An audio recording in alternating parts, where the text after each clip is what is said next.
Le gouvernement de Gabriel Attal a décidé de maintenir le budget de l'État à 492 milliards d'euros pour 2025. La précopie de Matignon est réalisée pour réduire le déficit public à 3% d'ici 2027. En fin de mandat, le gouvernement de Gabriel Attal a décidé de maintenir à 492 milliards d'euros le montant du budget pour l'année 2025. Cette décision a été communiquée par Matignon, en attendant que la nouvelle équipe gouvernementale, encore non désignée par Emmanuel Macron, prenne ses fonctions.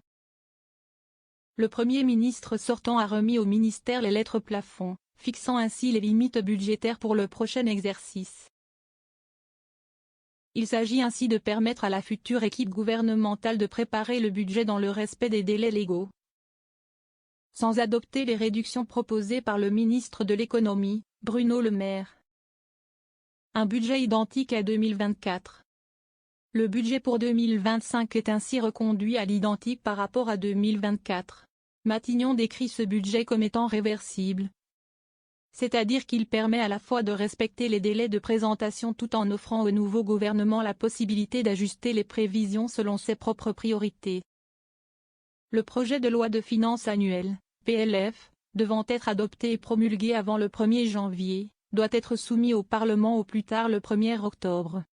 Ce texte doit également être présenté en Conseil des ministres et obtenir les avis du Haut Conseil des finances publiques et du Conseil d'État avant d'être examiné.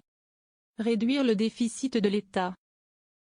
Bien que les prévisions de déficit pour 2025 ne soient pas encore disponibles, la précopie du budget est réalisée pour respecter une trajectoire permettant de réduire le déficit à 3% du PIB d'ici 2027. Pour y parvenir, des économies seront nécessaires, en particulier en raison d'une inflation prévue à 2%, ce qui représente environ 10 milliards d'euros d'économies pour les ministères. Des ajustements budgétaires seront effectués, notamment dans les domaines du travail et de l'emploi. Actuellement en procédure pour déficit excessif avec 6 autres pays au sein de l'Union européenne. La France doit également soumettre son plan de retour à la conformité budgétaire d'ici le 20 septembre.